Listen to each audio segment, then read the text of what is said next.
करे वाला सनातन धर्म रक्षा मंच जागृत देश मेरे सारा शुभकामना और धन्यवाद देने के चाहता नहीं कि बारंबार हमने के बहन लोग के अवसर प्रदान करेंगे लोग एक खातिर हृदय से अपने सबके के पुनः नमस्कार। ओम शांति। आज हम अपने लोग के अपन कुछ अनुभव से अवगत करावे के चाहते नहीं। हमने के जीवन बड़ा ही मूल्यवान जीवन पाई और जीवन जिए के खातिर ईश्वर भगवान प्रभु केहू अल्लाह खुदा परमेश्वर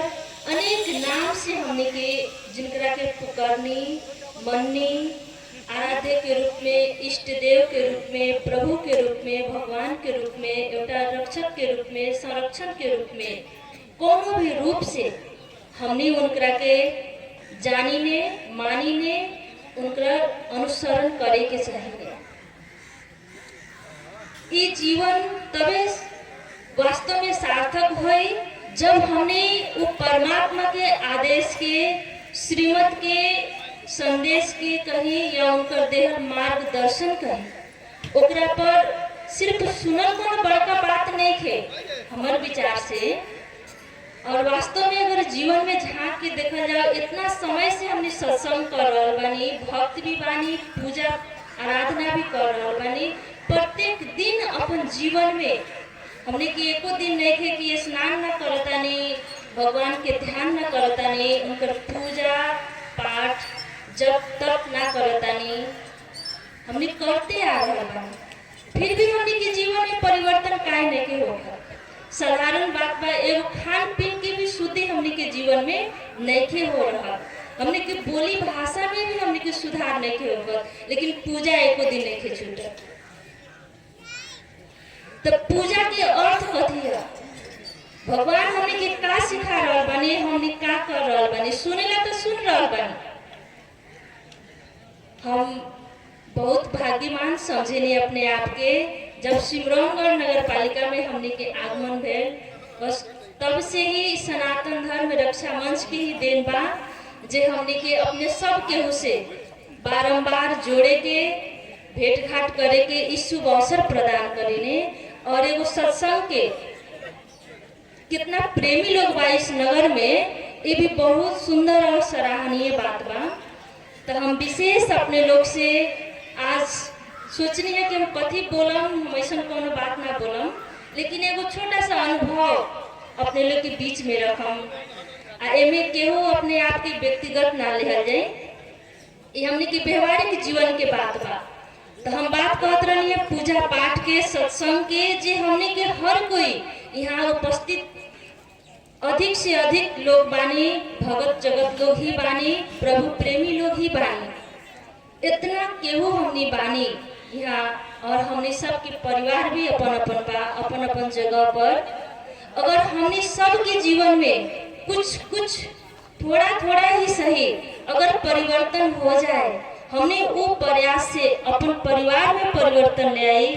और एगो परिवार से अनेक परिवार के जब परिवर्तन हुई एगो समाज के परिवर्तन हुई एगो सिमरौनगढ़ नगर के परिवर्तन हुई तो हमने के देश जिला संसार के परिवर्तन हुए कि ना हो अवश्य हो। लेकिन यह बात कहा रह जाता हमने के बड़ पुस्तक तक पढ़ लेता नहीं ध्यान तो 1 घंटा कर लेता नहीं स्नान तो सुबह उठ के कर लेता नहीं वस्त्र भी पहन लेता नहीं वो किस्म के लेकिन भगवान जो हमने के सिखा रहा जो शिक्षा दे रहा बानी जो श्रीमत दे रहा बानी जो हमने के आचरण में ले आए के बाद ओकरा के अपना आचार विचार व्यवहार कर्म में उतारे के बाद उस चीज में काहे हमने पीछे रह जाता है और तनका मन के ना इनमें बहुत ज्यादा हमने पीछे रह गए बानी। ऐसे अपने सब के उसे विनम्र अनुरोध के साथ साथ हम ये भी कह के जानकारी देवे के अपने लोग के चाहता नहीं कि हमने पूजा कर रहा है तो सिर्फ पूजा ना करी आज से लक्ष्य रखी कि पूजा के करे वाला के साथ साथ हम पुजारी के साथ साथ पूजनीय बने वाला श्रेष्ठ आत्मा बनी के बनी पूजनीय बने के भी लक्ष्य रखी। जे भी इष्ट की हमनी के पूजा करल बनी सामने उनकर चित्र मूर्ति रख करके कल्पना करी, एक घड़ी के खातिर ही कल्पना करी कि हम उनकरे के समान बने वाला बने, हम उनकर बच्चा हैं, हम उनकर प्रिय संतान हैं। उन लोग के चेहरा पर हमने कभी उदासी, टेंशन, चिंता, उन लोग के बोली में शूद्रपना हमने के कभी ना देखने, उन लोग के जीवन में और आचरण में भी ना देखने। फिर हमने के जीवन में काहे बा, हमने तो रोज उनकर पूजा कर रहे बानी, रोज उनकर वंदना कर रहे बानी, उनकर गुणों के गायन कर रहे बानी, तो हमने के वो गुण कहिया धारण कर जाए। खाली पूजा करला से हमने के पाप कही, हमने के विकर्म कही, हमने के व्यवहार आचरण कही, क्या वास्तव में एक सुधार हुई सुधार? अगर सुधार होए वाला रहे तो अभी तक ले सुधर जाए। आस्था, विश्वास, प्रेम, भावना ये बहुत सुंदर चीज है जो थोड़ा समय खातिर हमने के मन के शांत, चित्त के साफ करके ईश्वर से हमने के जोड़े के सानिध्य बनावे के एगो माध्यम जरूर बन जाला। लेकिन जब तक वो स्नेह प्रेम के प्रवाह हमने के जीवन में जब तक ले ना होई तो हमने कितना भी विद्वान और आचार्य काहे ना बन जाए, प्रवचन करता काहे ना बन जाए, लेकिन जीवन में परिवर्तन ना आए। जीवन में जौन परमात्मा अनुभूति जौन बाटे जे हमने के अंदर से अतीन्द्रिय सुख की अनुभूति करावेला। इंद्रिय सुख तो हमने के बहुत भोग लेनी और एक साधन सुविधा जुटावे के खातिर हमने रात दिन एकरे पीछे पड़ल बानी। अनेक चीज गाड़ी बा, आज मोटरसाइकिल चढ़ता नहीं तो बिहान कल्पना करता नहीं कि गाड़ी हो जाओ, आज खपड़ा के घर बा तो कल सोचता नहीं पक्का के घर हो जाओ, ओमे भी टाइम मार्बल वाला हो जाओ, अनेक साधन सुविधा हो जाओ, अच्छा पहने लागी, अच्छा किस्म से चले लागी, यह सुख खाएला निमन हो जाओ, रहेला निमन हो जाओ, पहनेला निमन हो जाओ, कि बाह्य भौतिक सुख की खातिर हमने कितना अर्जन कर रहे बानी। हर रोज सुबह से उठे नहीं कि 24 घंटा में कॉलेज के फुर्सत बा तो काम फुर्सते नहीं की।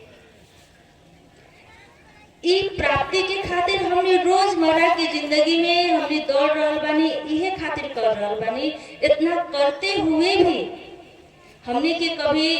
मन चित्त शांत, आनंद, प्रेम की अनुभूति कर पा रहा बा कि न सुख से? वो घर में बैठला से, जैसे आगे भी हमने के भाई साहब हमने के गीता के 18वां अध्याय में सुननी है कि वो मखमल के बिस्तर भी काट के समान हो गए। हमने के जीवन में करल कर्म भी हमने के जीवन में जैसन कर्म हमने कर रहा बानी, अच्छा कर्म कर रहा बानी तो अच्छा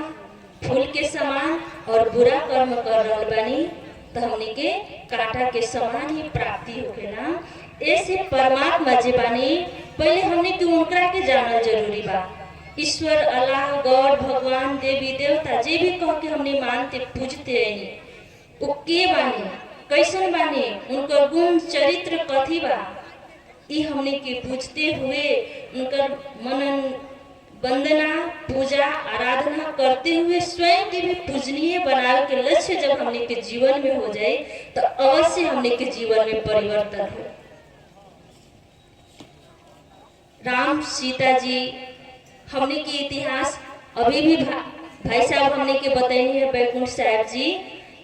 कि कैसे गौतम बुद्ध बन गए, वो भी राजकुमार रहे। लेकिन जब हम जीवन में आत्मबोध भैल, आत्मज्ञान के प्राप्ति भैल, परमात्मा के शक्ति से जब आत्मबोध उनका जीवन में भैल, बुद्धत्व के जब प्राप्त करने, शांति शक्ति के जब जीवन में महसूस करने, आत्मज्ञान जब उनका जीवन में प्राप्त भेल, तब जाके कहीं संसारिक भौतिक सुख सुविधा के भौतिक संसारिक जीवन के त्याग के सामर्थ्य उनका जीवन में आए और उनका जीवन में अन्य सर्व आत्मा के कल्याण के भावना, प्रभु प्रेम के भावना, शांति, प्रेम, दया, करुणा बांटे के एक संदेश वाहक के रूप में आगे बढ़े के एगो प्रेरणा, एगो शक्ति उनका जीवन में आए। जब हमने के धर्म पिता के रूप में